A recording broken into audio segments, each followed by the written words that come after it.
Olá, boa tarde. Começando agora a live Cases e Causas com Fernanda Camargo. Vamos esperar ela entrar. Oi, Vinícius. Começando aqui a live Cases e Causas, aguardando Fernanda Camargo da Right Capital.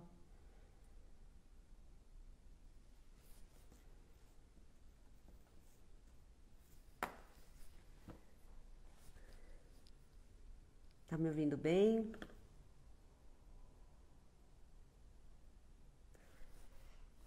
Tudo bem com o som aí? Quem tá chegando agora?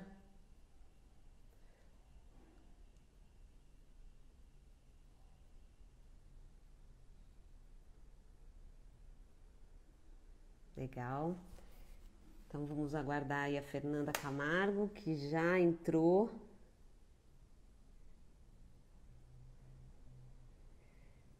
Vamos ver.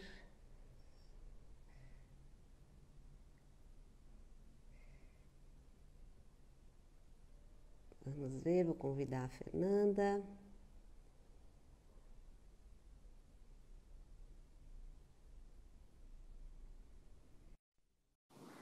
Fernanda chegou. Luíse, bem-vinda. Convidei aqui a Fernanda para a gente começar nosso case e causas com a Fernanda Camargo, da Right Capital, para a gente bater um papo sobre impacto, investimento.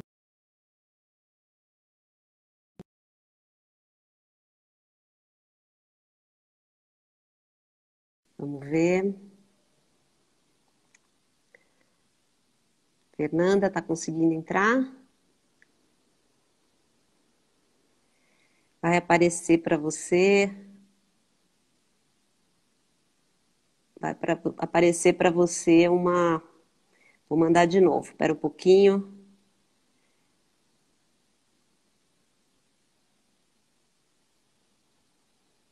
Vou mandar para você um convite.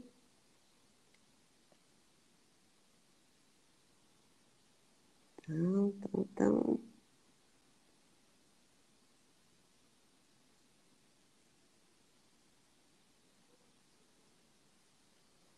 Só um minuto.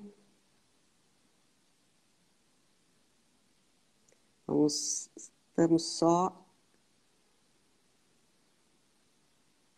convidando a Fernanda. Peraí.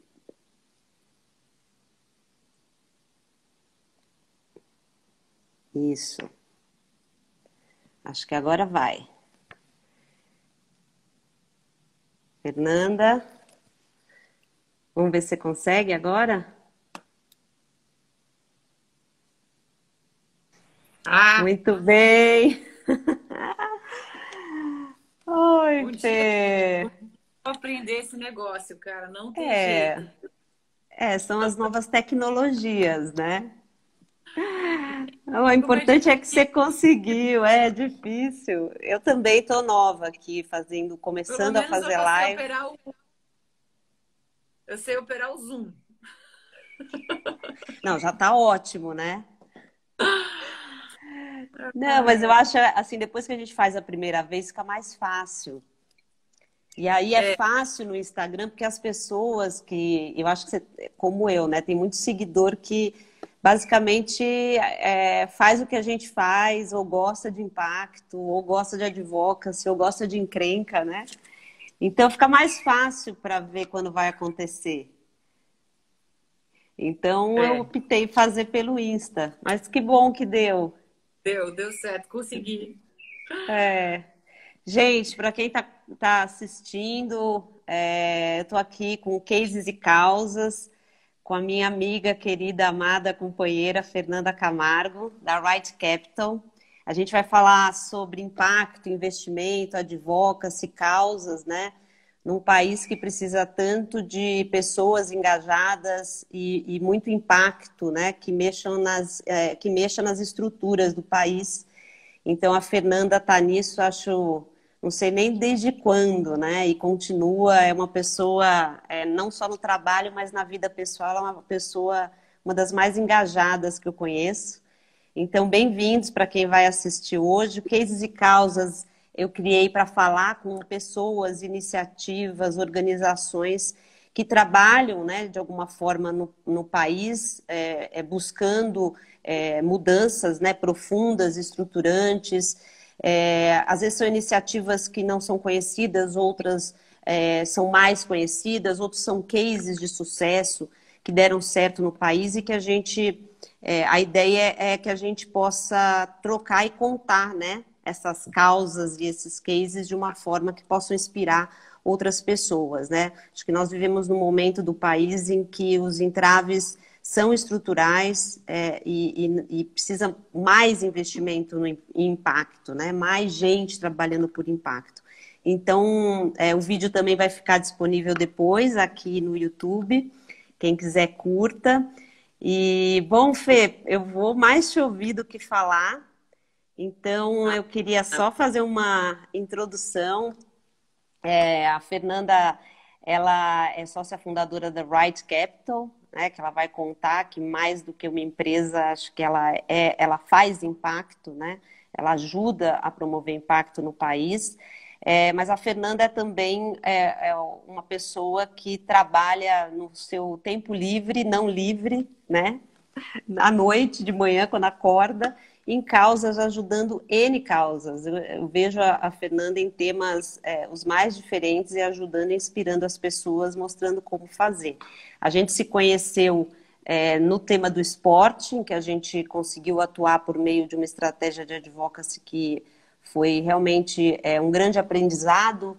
Eu estudo advocacy há mais de 15 anos e eu acho que foi na Atletas e nesse projeto tentando dar resultados mais rápido, né? Porque a gente fala de mudanças políticas, demoram, mentalidade, mudanças no sistema. Então, como é que a gente poderia fazer de forma mais rápida, né? E realmente trazendo um impacto com maior escala. E foi durante esse projeto, e aí a Fernanda participou, né, desde o início, e depois conselheira da Atletas pelo Brasil, com quem eu fiquei muitos anos. E foi ela quem, na verdade, me inspirou a escrever meu livro, né, de advocacy, nas nossas conversas e andanças por aí, falando com investidores sociais, pessoas. Então, hoje, essa live é especialmente reconfortante para mim, Fê.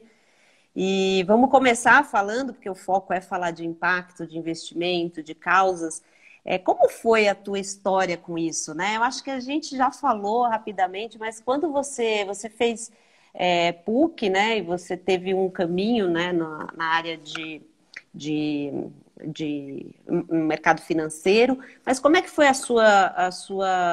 você ficou contar o seu caminho com causas sociais, com advocacy, com impacto? Onde começou até Ô, chegar na Right? Pô, eu chamo a Dani de companheira porque a gente sempre está em umas batalhas juntas, né? Primeiro, obrigada pelo convite, né? E é incrível, uma honra ver tudo isso acontecendo, né? Isso que a gente, né? Isso que você aprendeu e que você está fazendo aí, né? Para resolver essas grandes causas. Então, parabéns, antes de mais nada, né? Bom, putz, como é que isso começou? Eu não sei nem te falar se essas coisas, né? Às vezes eu acho que você nasce com ou nasce sem, né?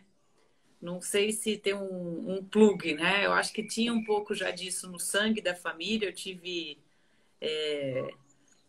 tios, tias envolvidos em política, então talvez isso venha de outra geração. Eu tive uma tia que foi ministra da Educação na década de 80, quando não existiam mulheres, né, nesse universo político.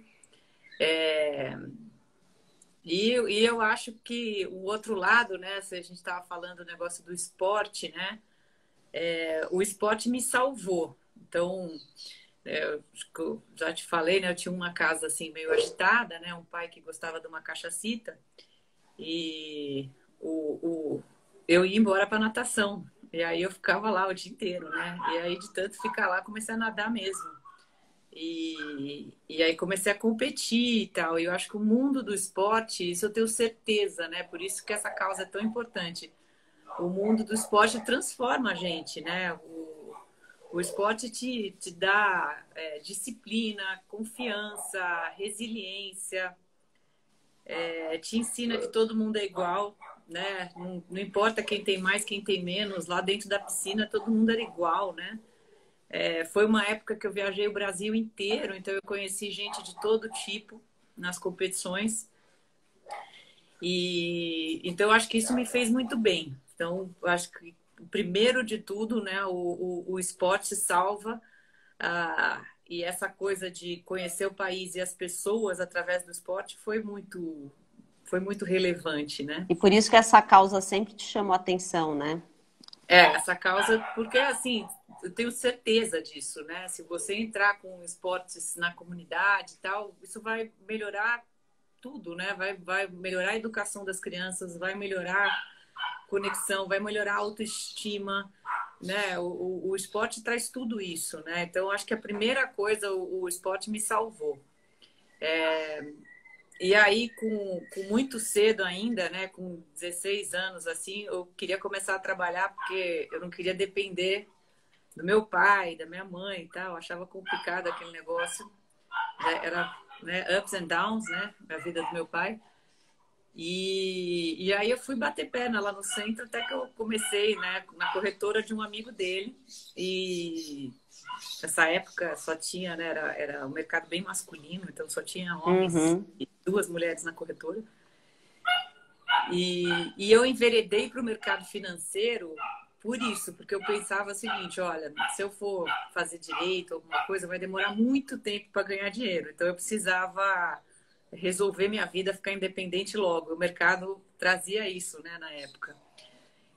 E aí eu comecei aqui no Brasil, trabalhando em corretora, tá? Eu acabei indo para Merrill Lynch lá fora muito cedo, né? Segui lá e desculpa os cachorros latindo, eu tô com 6 cachorros aqui embaixo, tá? Bebês. Bebês. Lá também, né? Quando eu cheguei nos Estados Unidos, a primeira coisa que eu né, vi era o esporte, né? Então, primeiro eu morei em San Diego e tinha aquela coisa de todo mundo fazer algum esporte, né? E aí eu fui tentar surfar, mas era bem difícil lá, porque a onda eram ondas grandes.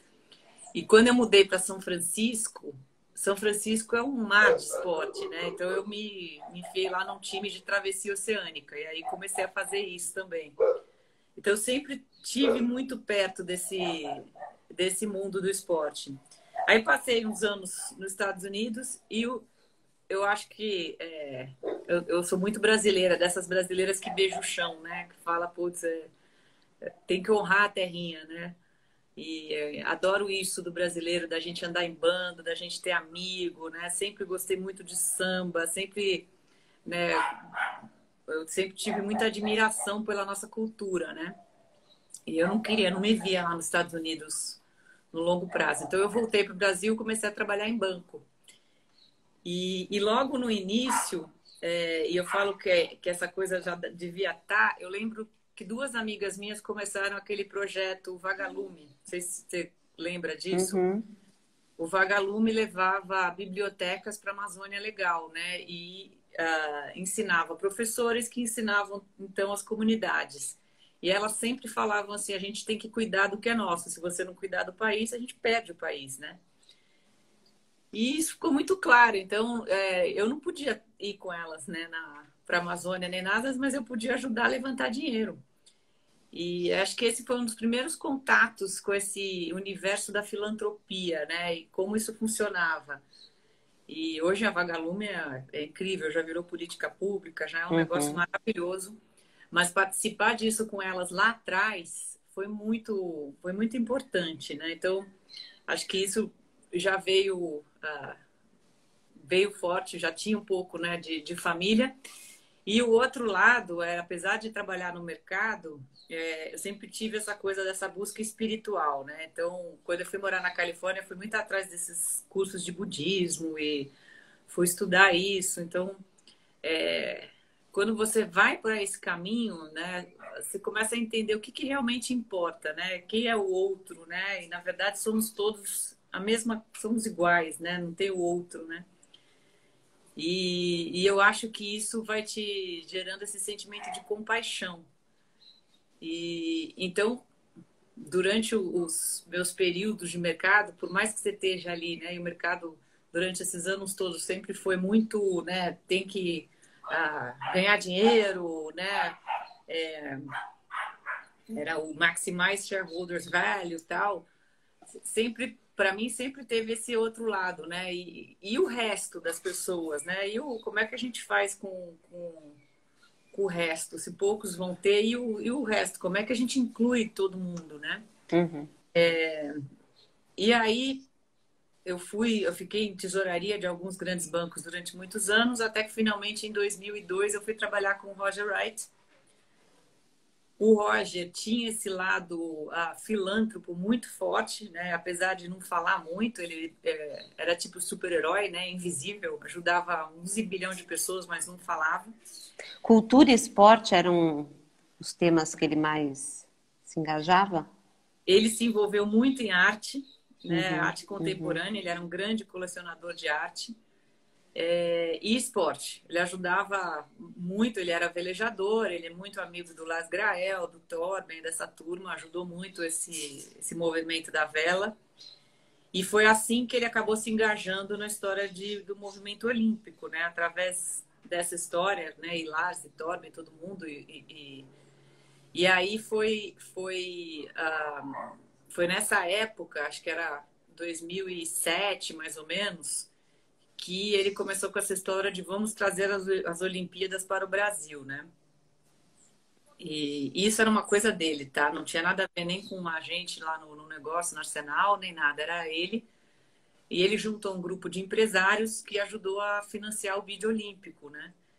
Então essas pessoas todas apaixonadas por esporte e tal, ajudaram a financiar esse movimento. E eu lembro do e-mail que ele escreveu falando, né, como que de um lado, né, ele achava que o Comitê Olímpico ia escolher um país, né, um país emergente aqui, né, abaixo da linha do Equador e tal, e que o esporte transforma uma nação. Então a ideia desse grupo era mostrar para uma nação como você conseguiria, né, atingir a educação e as crianças através do esporte. Então, trazer uma Olimpíada podia ser um bom jeito de mostrar.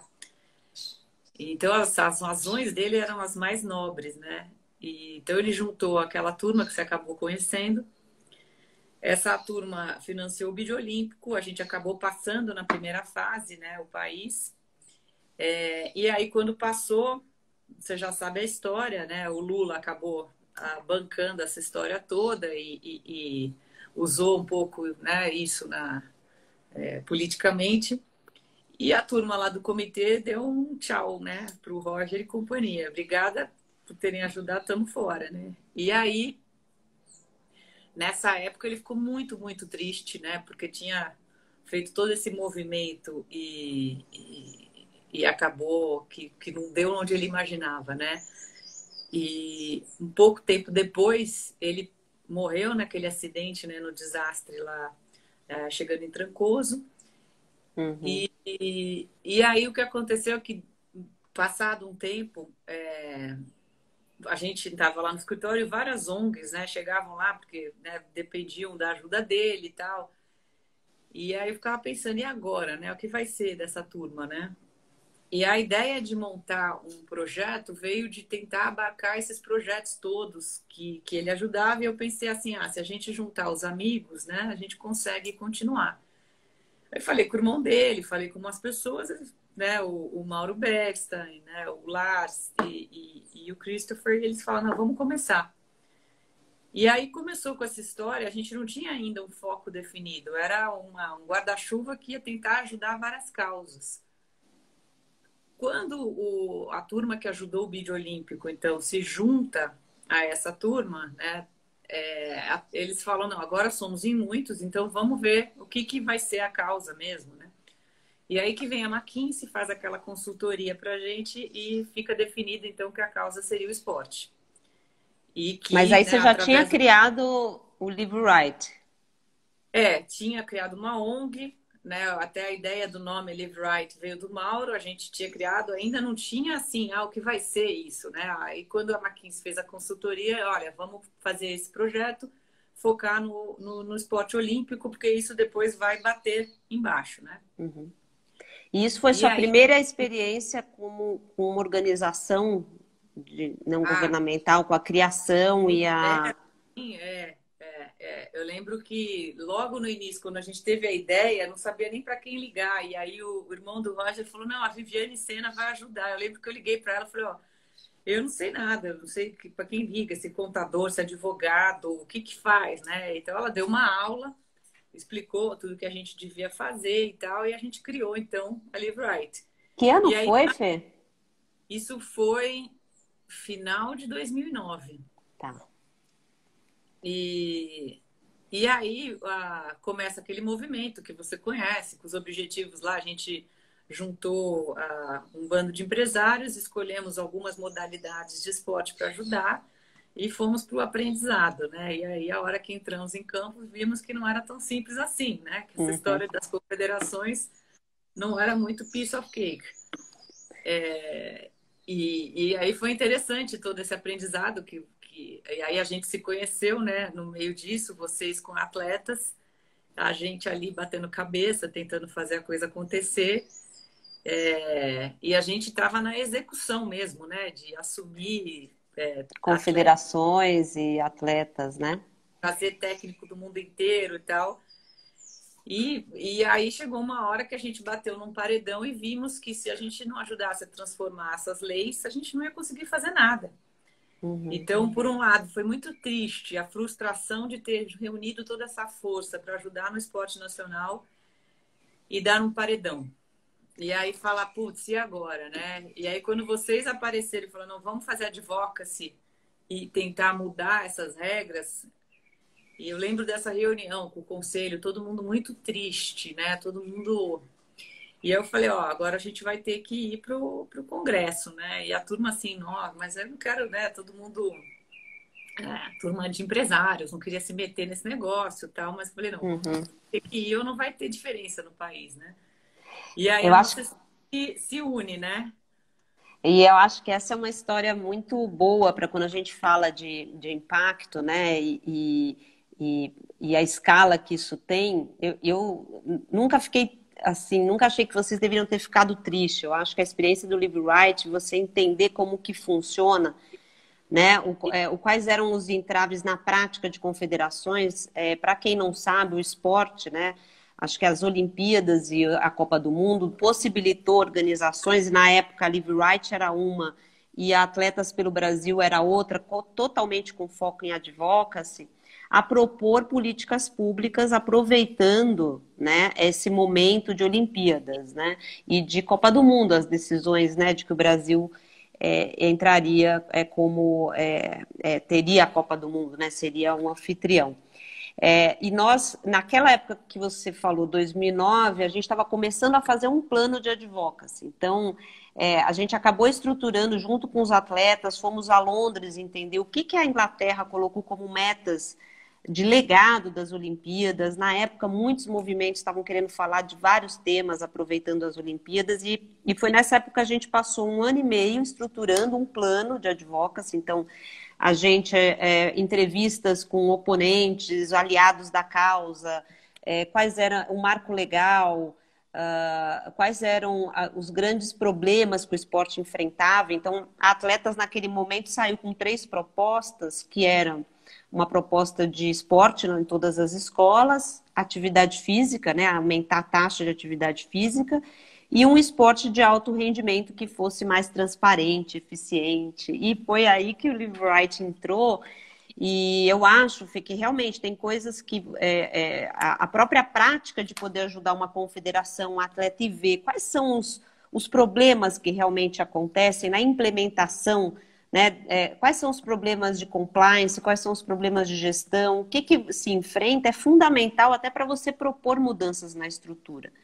Eu acho que É, esse casamento foi fundamental, né? Porque na questão da meta de alto rendimento, A gente sabia das histórias, né? A gente sabe, os escândalos estavam presentes, eles falam por si só, mas como é que acontece, né? Qual é na gestão de fornecedores, Então, esses detalhes que eu acho que também, por isso que eu falo muito de associar organizações que trabalham na ponta, até com organizações de advocacy, ou mesmo contato mais próximo para o governo, porque a política acontece ali na prática, e muitas vezes você precisa saber propor, que a gente pode propor uma legislação ruim. E no final propusemos todos juntos uma boa legislação, né? Justamente porque conhecia também a prática. Então eu falava para você, para o João, nunca fiquem tristes, porque o Live Right justamente teve esse conhecimento que possibilitou depois a gente se juntar e buscar aumentar esse impacto nas estruturas, né? Então, eu lembro bem disso, né? Assim, eu lembro a primeira vez que a gente sentou assim, né, e que, né, a gente conversou, o sonho né, que a gente mude essas leis, isso aqui, transparência nas confederações, acabar com reeleição de dirigente e tal. E eu lembro do advogado, né, nosso amigo, falando, então deixa eu te mostrar aqui como é que a banda toca. Eu falei, nossa senhora, não é possível, né? A foto do É, nosso congresso, né? E o que a gente conseguiu fazer, né, beirava o impossível, né, a gente conseguir fazer essa mudança e conseguimos, né. é. E eu acho que aquele passo foi muito importante para falar, putz, é possível, a gente precisa se envolver mesmo, né, com a política, porque senão a política vai acabar com a gente, então é melhor você ir para dentro e tentar ajudar, né. Eu lembro que logo que a gente criou a Live Right, o Marcelo Serpa, que fez o logo, ele falou, não, esse logo aqui tem que ser um logo de um movimento político. E eu falava, imagina, Marcelo, você tá louco, a gente não está se envolvendo em política. Fernanda, lógico que vocês estão. Não, só isso pode. Ele falou, não, vocês estão 100% se envolvendo em política. Eu falava, cara, mas será? Não estou entendendo. Aí passa pouco tempo, Marcelo, nós estamos 100% envolvidos em política. Nós estamos indo para o Congresso. E, e, e eu acho que foi a história de como a gente conseguiu, né, unir forças, aprender a operar, né, como é que você muda uma lei e tal, foi uma baita experiência, né? E aí você É. vê o impacto acontecendo no resto, né? Fê, tem uma coisa que né, quando você fala muito, né, no princípio não envolver em política, né, e, e esse sempre foi uma resistência, né, eu acho, da sociedade civil brasileira, inclusive entrando também no tema de investimentos para impacto, né, as pessoas têm muito medo de se envolver com política, e, ao mesmo tempo, o que a gente quer são transformações que estão fora de uma organização, né? Por mais que você atendesse ou trabalhasse com alguns atletas, se o sistema não funcionar, você não tem a escala, né? E mesmo em educação, e eu também, desde o começo, ouvia muito isso, não, mas eu não quero me meter em política. E geralmente muitos investem e querem trabalhar ou querem ajudar causas sociais. É muito difícil você não falar de política, né? Talvez seja porque a política tem esse conceito mais partidário, é uma coisa, né, ruim, né? E não tanto quanto políticas públicas, né? E realmente, você acha que você vê uma mudança de lá para cá, de investidores sociais, de pessoas, de empresários com quem você conversa um pouco mais abertos a entender assim, sem a gente, as decisões políticas são tomadas com ou sem a gente. Se a gente não entrar, e pode ser feito de uma maneira segura, eu acho que é possível fazer de uma maneira segura, a gente não vai conseguir mudar. Você acha que essa consciência cresceu, falando de investidores sociais e famílias e pessoas, empresários? Eu lembro bem de uma aula, né? A época que o Marcos, meu amigo, criou a RAPS, né? Lá com o Guilherme Leal. Eu lembro que tinha aquelas aulas de treinamento para futuros líderes políticos, né? E algumas eu fui. E eu lembro do professor, não lembro qual é o professor agora, mas ele falando que o mundo meio que, né, focou em ganhar dinheiro, focou no industrial, tal, e largou a política, né? E que aí não tinha jeito. Então a política ficou meio relegada, só que eu não quero me mexer, não quero me meter, deixa aí.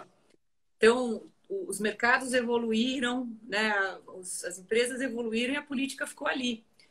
E aí aquilo ficou muito claro, que não tinha como a gente não se envolver, porque aquele lado ia interferir no outro lado, né? E eu acho que a partir desses movimentos, né, a gente tem visto, né, a RAPS como precursora, depois o Edu veio aí com o Renova e outras, você começa a ter uma participação bem maior do setor privado, falando, bom, não tem jeito, eu vou ter que me meter, porque caiu na cabeça de todo mundo isso, né? Então, esse lado hoje tá mais claro, né? Tá mais acessível. E então eu acho que isso que você falou, né? A evolução foi tremenda, mas ainda falta muito. Uhum, uhum. E isso você vê também no que você hoje faz na Wright. Até queria que você contasse um pouco, né? Como que se dá essa decisão de engajamento, né, das famílias, das pessoas? Porque eu acho que realmente, sei lá, em 2009, né, para cá, eu acho que melhorou bastante, né? Era muito difícil você falar, por exemplo, temas de advocacy, né? Não, nós vamos mudar, vamos tentar mudar estruturas políticas. O que você mais ouvia era, não, isso é impossível, né? Ou se você ia pedir dinheiro, é assim, não, quantas crianças você atende? A gente fala assim, não, a gente não atende, né? Na verdade, a gente quer mudar a política pública que atenda as 42 milhões, porque ninguém vai conseguir atender 42 milhões. Então, você tinha uma dificuldade de falar, e fora a parte do medo, né? Não quero me envolver, tenho medo de fazer, né? E de lá para cá, isso mudou muito. Nesse sentido do entender e partir para uma ação, que, aliás, você também categoriza muito, né? O que é investimento de impacto, filantropia. Fala um pouco sobre isso, né? Porque eu acho que você escolheu com a Wright também influenciar algo que também tem muito impacto, né, Fê? Que é a decisão das pessoas que têm recursos e podem ajudar a mudar o Brasil, né? Eu acho que vem de um conceito, né, talvez antes, né, bom, eu fui aprender, né, essa parte de gestão de patrimônio, né, na época que eu trabalhei com o Roger e tal, adorei isso, então a gente, né, a sensação de poder ajudar as famílias a navegar no mercado sem nenhum viés, então a gente nunca representa nenhuma instituição, a gente só tem um lado, tal, então eu já achava que isso, isso é o maior impacto já, né? Já estamos protegendo esses empresários para preservar seus patrimônios. Mas aí você vai mais longe, você fala assim, bom, tá bom, o que é patrimônio para você? Né? Porque não é só dinheiro. Patrimônio é você poder andar na rua, patrimônio, né, é você poder respirar, né? Patrimônio é você ter, né, umas comunidades, cidades, países com mais gente bem, né? Não é você andar na rua com esse nível de desigualdade, né? Isso não é patrimônio, né? Então, às vezes eu falo assim, até hoje não parece mais exagero, mas na época parecia, porque eu falava, bom, vai chegar um ponto que se a gente não parar para pensar, nós vamos andar de tanque de guerra na Faria Lima e de escafandro, porque não vai dar para respirar, você não vai sair na rua, vai chegar nesse ponto, né? Então, para mim, sempre teve essa coisa do patrimônio não é só o retorno financeiro, é o resto, é planeta e pessoas. E aí, quando em 2010 foi a primeira vez que eu ouvi falar de investimento de impacto, né, com uma família que a gente cuidava, e que foi um dos... Ele, inclusive, participava, né, do conselho estratégico lá da Live Right, e ele pediu que queria montar um fundo de impacto para transformar a educação no país. E eu ficava assim, fundo de impacto? É o quê? É fundação? ONG? Não, é fundo mesmo. Fundo investimento? Não estou entendendo. E aí comecei a ir atrás, né? E fui descobrir o que era esse movimento de impacto. Então, isso nasceu, né, alguns anos antes na Inglaterra, depois nos Estados Unidos. E ele basicamente como que os negócios, né, podem resolver grandes problemas sociais. Então, não é filantropia porque você vai ganhar dinheiro com isso. Você não está fazendo doação, mas você está resolvendo grandes problemas sociais com toda a lógica do setor privado, de business. E eu falei, nossa, né? Aquilo me deu um negócio. Eu falei, caraca, é isso, né? Esse é o futuro, né? A gente precisa consertar o capitalismo e incluir pessoas e planeta, né? E até Na esse conta, né? Incluir na na conta. não é só o EBITDA, né? Não é só o lucro, né? É como você chega nele, né? E eu tenho um médico antroposófico, o Dr. Romulo, que falou assim que o mundo a gente fala muito de igualdade, liberdade e fraternidade, mas a gente foi bem no liberdade, né? O mundo liberal. E a gente esqueceu demais a fraternidade. E ele me lembrou o conceito da fraternidade, que é eu te ajudo com o que eu faço bem e você me ajuda com o que você faz bem. Uhum. E aí, um ajudando o outro, você vai tá bem. E não é assim, né? O jeito que a gente foi nesse mundo foi: eu sou bom, eu vou me dar bem e você fica aí. Se você não se der, o problema é seu, entendeu? Uhum. Então, falta fraternidade, né? E eu acho que quando a gente decidiu criar a Right lá atrás, em 2014, já tinha essa consciência do negócio de impacto. O negócio de impacto no Brasil era minúsculo, né? Tinha pouquíssimos fundos, pouca gente falando disso, muito restrito, né? E a gente então falou, bom, o que a gente sabe fazer é gestão de patrimônio. Então, vamos só trabalhar com famílias que queiram fazer transformação social. Isso veio do meu marido e eu falei, não, então vai ser dures, né? Porque nós vamos passar fome. Quem é que vai topar o negócio, né? Uhum. Isso foi E 2014. 2014. A gente, né, acabei conhecendo o primeiro cliente meia hora depois dessa decisão. Ele é um grande filântropo e entendeu bem o que seria esse negócio. E a gente também não é maluco. A gente tem a responsabilidade primeira de preservar o patrimônio. Depois, ok, se possível, vamos tentar melhorar o mundo, né?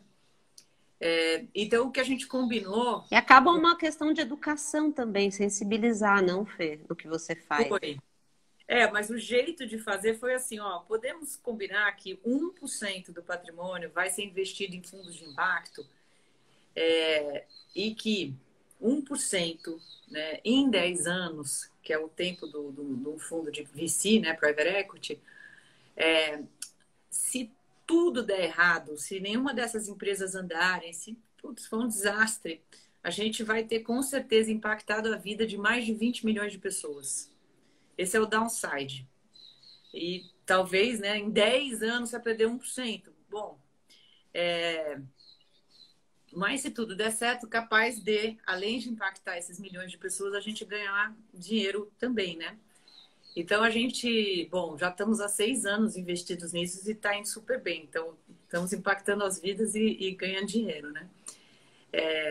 Mais ainda, o mundo é muito restrito, né? Então a gente começou olhando para essa história do investimento de impacto. Algumas famílias se interessaram mais, quiseram entrar nisso, aprender mais. A gente fez todas as conexões possíveis. E aí, né, tendo esse negócio desse ativismo no coração, né, porque eu olhei ali para o meio de campo e falei, bom, por que esse negócio não anda no Brasil? Né? Então, mapeei lá, reguladores, governo, grandes investidores, bancos privados, fundos de pensão, ok, o que precisa mudar nisso aqui para isso aqui andar? E aí comecei, você me conhece, né, empurrar a montanha, né, um pouquinho todo dia. E aí, Um né, pouquinho todo dia mesmo. é, a gente nunca faz nada sozinho, então nesse caminhar, nessa batalha, né, nessas áreas todas, a gente ganhou grandes amigos, né? Isso vira um exército de gente querendo fazer mudança, né? E essa é a parte mais legal, né? Quantas pessoas incríveis você conhece nessa trajetória, né? E aí as coisas começaram a mudar mesmo. Então, a regulação melhorou muito. O governo criou a N Impacto para melhorar a legislação no que tange a impacto. Os, começaram a aparecer mais gestores de impacto. Os bancos, aos poucos, estão vindo. A pandemia deu uma ajudadinha, né? Estão Uhum. acordando para isso. Então, você vai ter mais fundos de impacto por parte dos bancos. E tudo bem. Mas o fato é que, quando a gente olhava para o portfólio inteiro, então você pega lá o dinheiro, você fala, bom, beleza, aqui está o 1% de impacto, E os 99? Se você tem essa consciência, você fala, tem que fazer alguma coisa, né? E essas coisas no mercado, elas não levam um ano, dois, elas levam 10, 20 anos. Você tem que ter essa consciência. Eu e você sempre falamos disso. Quer entrar numa brincadeirinha dessa, se prepare para os próximos 20. Uhum, uhum. Então, a gente tem que ter a responsabilidade de cuidar do patrimônio, dar retorno e tal, mas ir botando um pé nesse mundo novo. E aí, parte desse mundo novo veio com esse movimento que já é muito antigo, né? O Environmental Social Government, né? Ambiental, Social, Governança, já é muito mais antigo até que Impacto. Mas ele começou a chegar aqui no Brasil mais recentemente.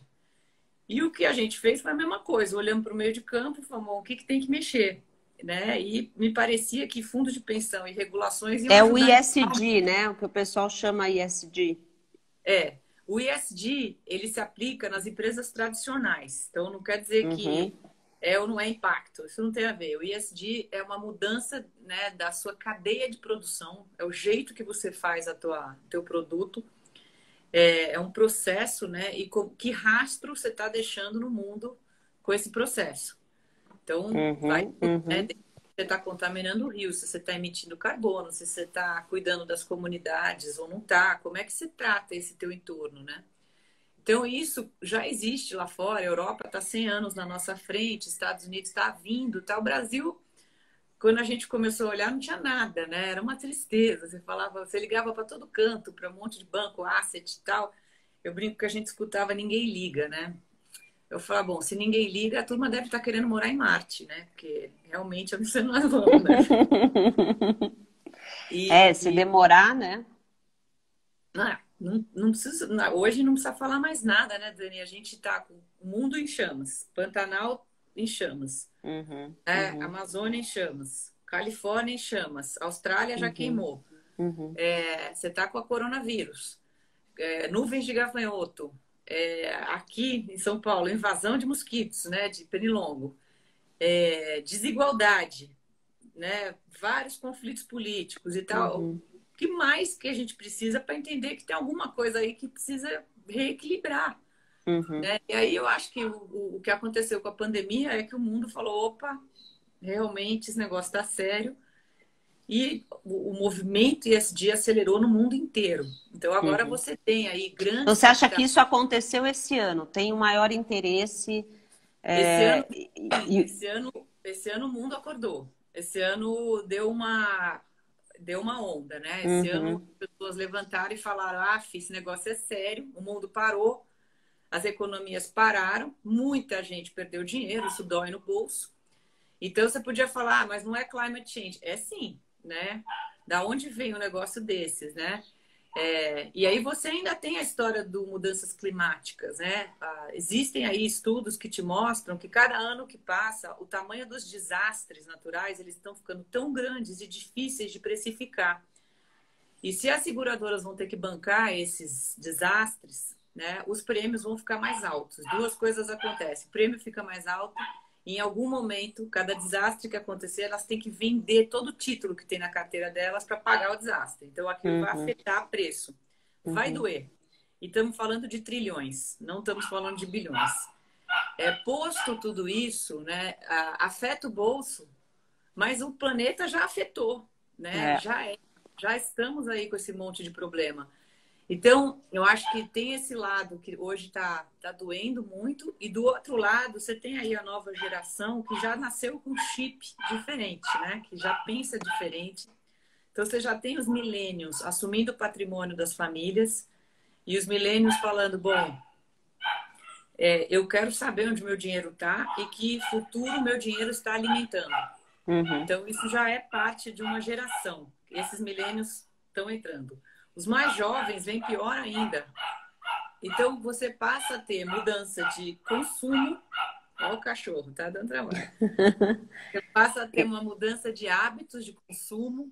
Você passa a ter uma mudança de requisitos no mundo de investimento. Então, noves fora.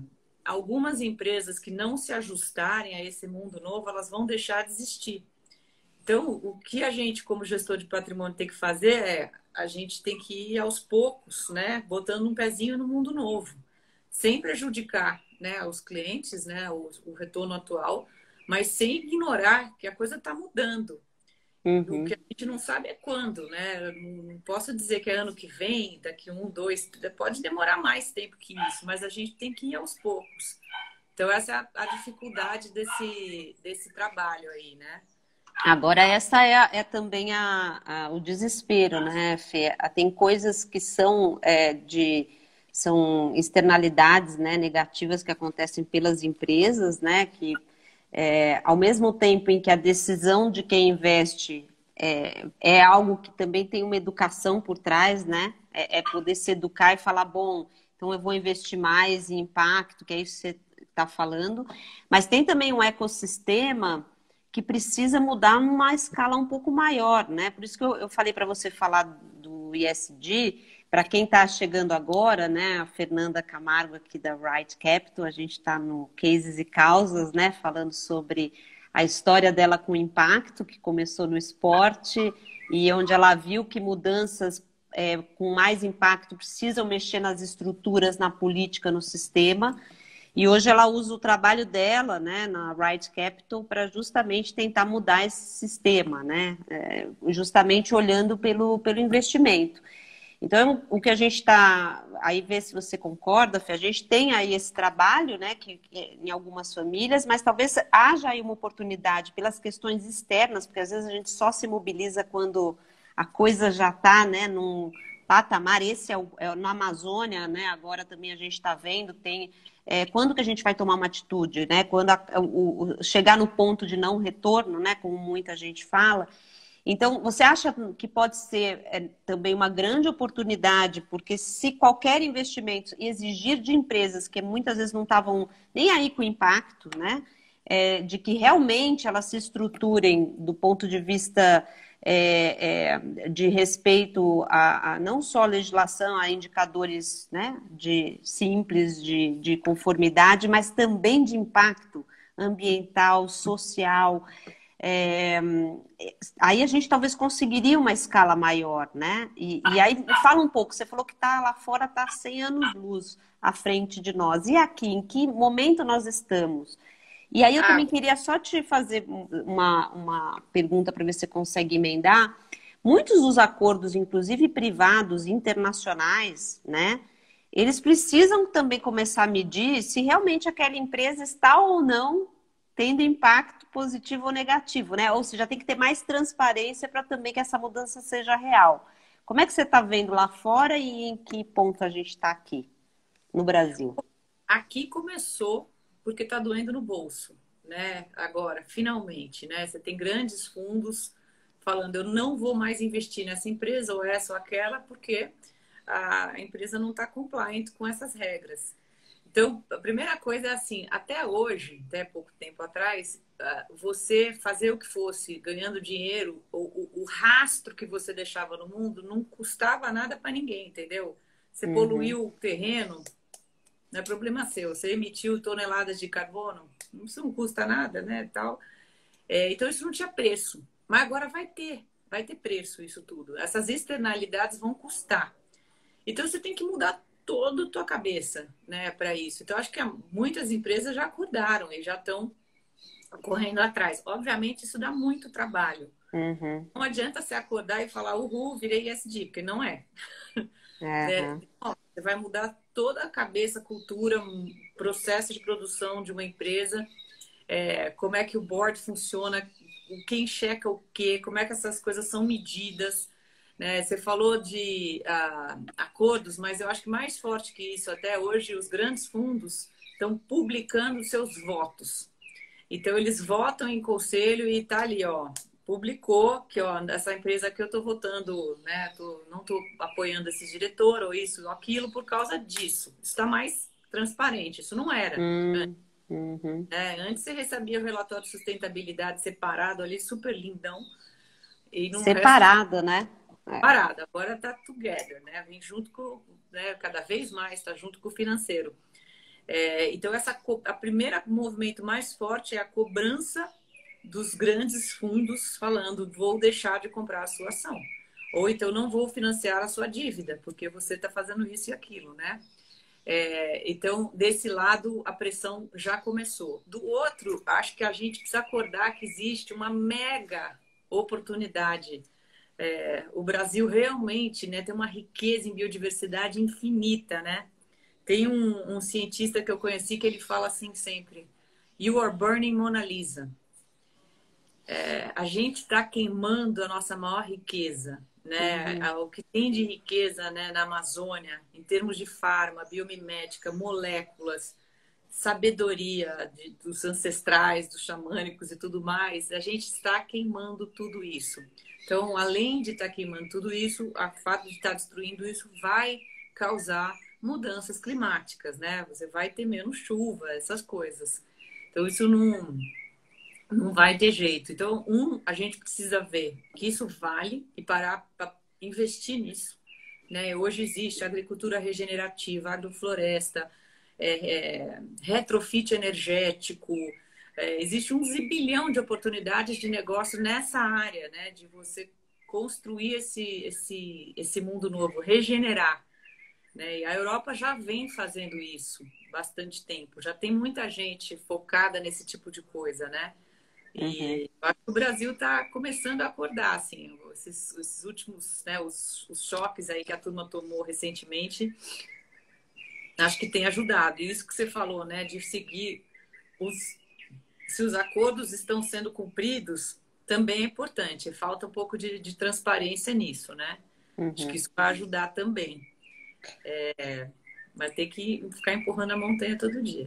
Eu não sei se você, quando eu olho, né, quando a gente fala de impacto social, e aí eu acho que impacto a gente tem que ter consciência que a gente tem, né, decisões desde o nosso recurso. Você pode falar de famílias que estão aí com um recurso gigantesco, mas você tem muita gente que tem recurso que investe, né, investe em bolsa, e você tem essa decisão. Agora, em termos de ações, né, Fê, eu acho que tem aí um papel do setor privado, né, que é esse, de começar a olhar para que para que o setor privado faça melhor, né, que realmente essas externalidades elas vão ter um custo. Né? E essa é uma mudança gigante, porque se a gente falar em termos de as empresas, né, em termos de detentores, né, dos recursos, as empresas ela tem um papel muito importante que mexe em toda uma cadeia, inclusive numa compra de uma fazenda que está desmatando na Amazônia. Se você tiver um segmento desse dado, você consegue ver se essa empresa realmente está comprando ou não, ou dando crédito ou não. Mas, ao mesmo tempo também que a gente faz isso, investe no futuro, né? Bioeconomia, tem uma série de caminhos, né? Que uma agricultura mais sustentável, a gente tem que parar e fechar a torneira do que está acabando, né? Da ilegalidade, por exemplo. Então, eu acho muito difícil a gente não mexer, de certa forma, em política, né? Então, ao mesmo tempo em que Você lembra que eu... tem a parte toda que é de legislação, que acaba permitindo de não fiscalização. Então, o Estado e o setor privado, é muito difícil a gente também não ficar de olho ou ajudar o governo ou fiscalizar o governo, né? Porque pode ser que não dê mais tempo de tanto que você do outro lado também não olhou. Então, é um desafio mesmo, eu acho, né? Mas, o lógico, se o setor privado entrar, né, e a sociedade exigir que, né, tenha uma cadeia que seja monitorada, já seria um grande avanço. Não tem uma coisa que eu acho que é uma raiz, né? Você fala desse negócio de causa raiz, além do caso que você já falou lá na Amazônia, né? Da digitalização. A outra coisa é aquela conversa que eu contei para você que eu tive com o professor Gunther Pauli, né? Que eu recomendo que todo mundo fale lá os blogs dele. Primeira coisa ele fala, né? We need cash flow now. Né? As pessoas que estão lá e não estiverem comendo, elas vão fazer o que for para comer, né? Se for para derrubar a árvore, vai derrubar. E entrar em ilegalidade, elas vão, porque elas vão comer. Então, a gente precisa pensar na tal da bioeconomia. Como é que você cria um modelo de economia para essas pessoas viverem? Aí sim, se isso der mais dinheiro do que a ilegalidade, você consegue parar, né? Porque você não vai parar e você faz o quê com a turma que o filho está passando fome, né? A gente precisa alimentar essas pessoas, né? Acho que isso é super relevante, né? Eu diria que, assim, não é uma equação fácil. A gente tem que olhar, né, para os outros, né? Eu estava até falando hoje de manhã de um texto que eu já mencionei que é o texto do Cacique Seattle, de 1850, quando os Estados Unidos estava comprando as áreas do território indígena. E ele escreve um texto para o presidente americano falando, né, que ele não entendia o homem branco, né, que ele falava, eu não entendo vocês, né, para a gente, né, esse rio que corre aqui é o sangue da minha família. A gente liga para o que vai acontecer depois. A gente não vai simplesmente destruir, botar, contaminar e depois não sei, né? A Hum. gente quer saber, né? Cada árvore para esses indígenas, cada árvore tem um nome. Cada árvore tem um nome, né? Então não é árvore.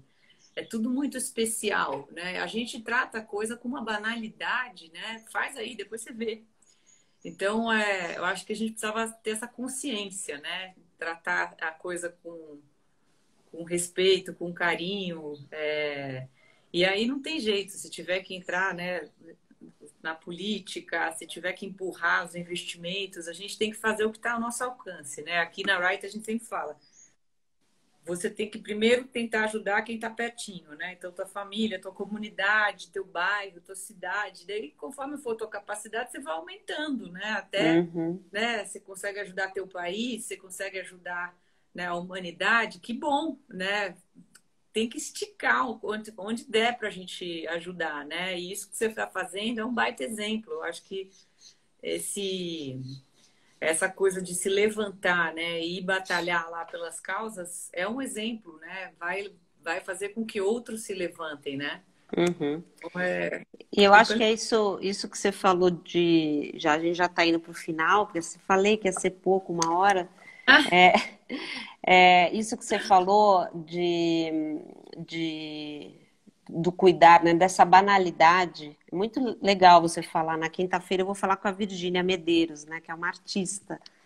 E ela fala, ela se engajou em causas, mas desse ponto de vista da arte, né? Falando o que você falou no começo, né? Não existe o outro, né? Eu acho que a arte às vezes mostra pra gente, e essas leituras, né? Quando a gente olha essa carta que você falou, assim, essa banalidade com que a gente enxerga as coisas hoje, né? Então, esse foi um ponto muito interessante que você trouxe, e tem uma coisa em mim que realmente é o incômodo, que é a urgência, né?